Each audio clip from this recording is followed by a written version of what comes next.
تو خواجہ نظام الدین اولیاء رحمۃ اللہ تعالی علیہ اپنے طلباء کو درس دے رہے ہیں. درس دیتے دیتے اچانک آپ کھڑے ہو جاتے ہیں، تھوڑی دیر بعد بیٹھ جاتے ہیں، پھر تھوڑی دیر گزرتی ہے پھر کھڑے ہو جاتے ہیں، پھر آپ بیٹھ جاتے ہیں.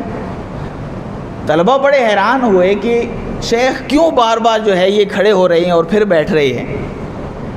یہ سلسلہ چلتا رہا. بالآخر ایک طالب علم نے سوال کیا کہ شیخ کیا بات ہے، استاد محترم آپ کیوں بار بار جو ہے نا یہ کھڑے ہوتے ہیں اور پھر بیٹھتے ہیں؟ خیریت تو ہے؟ آپ کو کوئی جسم میں تکلیف ہے یا ہم سے کوئی غلطی سرزد ہو گئی ہے، ہمیں سبق نہیں یاد، اس وجہ سے آپ تنگ ہو کر کھڑے ہو جاتے ہیں؟ فرمایا نہیں، یہ بات نہیں ہے، نہ میرے جسم میں کوئی تکلیف ہے اور نہ ہی تم میں کوئی غلطی ہے. مسئلہ یہ ہے میں نے سامنے دیکھا ایک کتا گزر رہا ہے. اب توجہ کیجئے گا، سامنے میں نے دیکھا ایک کتا گزر رہا تھا، میں کھڑا ہو گیا، پھر وہ قریب آ کے پھر میرے سامنے سے گزرا، میں پھر کھڑا ہو گیا. او حضور کتے کی وجہ سے آپ کھڑے ہو گئے؟ فرمایا ہاں وہ اس وجہ سے. فرمایا اب دہلی میں آپ بیٹھے ہوئے ہیں، میں دہلی میں درس دے رہا ہوں، تو یہ کتا جو ہے یہ پاک پتن سے نہیں آیا، مجھے معلوم ہے. آپ کے جو شیخ تھے وہ پاک پتن بابا فرید الدین گنج شکر ہیں.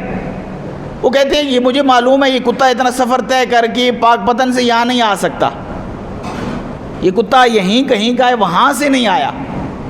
تو پھر فرمایا ہوا اس طرح کہ میں اپنے شیخ کے دربار پہ ایک مرتبہ گیا تو میں نے دیکھا وہاں پر ایک کتا گھوم رہا تھا. شیخ کے دربار کے آس پاس ایک کتا گھوم رہا تھا.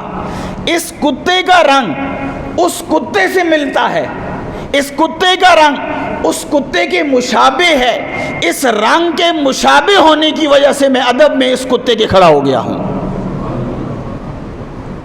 ٹھیک ہے، اب ادب دیکھیے، ادب دیکھیے. فرمایا میرے شیخ کے دربار کے آس پاس جو کتا گھوم رہا ہے، اس کتے کے رنگ جیسا بھی کتا میرے سامنے آتا ہے تو میں اس کا حیا کرتے ہوئے بھی کھڑا ہو جاتا ہوں. تو جو کتے کے رنگ جیسے کتے کے ادب میں کھڑے ہو جاتے ہیں، تو فرمایا پھر شیخ کے ادب میں ان کے کہاں تک انداز ہوگا، شیخ کے ادب میں ان کے جذبات کہاں تک ہوں گے. تو ان کی تعلیمات یہ تھیں، لوگوں یاد رکھو جہاں تم محبوب کا ادب کرو، جہاں تم شیخ کا ادب کرو، شیخ کی ہر نسبت کا حیا کیا کرو. شیخ کا جہاں ادب کرتے ہو، جہاں اپنے محبوب کا ادب کرتے ہو، جہاں اپنے پیر کا ادب کرتے ہو، فرمایا وہیں پر اپنے پیر کی ہر نسبت کا حیا کیا کرو. اولیاء کرام کی تعلیمات یہ ہیں. اولیاء کرام کی تعلیمات کا آغاز یہاں سے ہوتا ہے.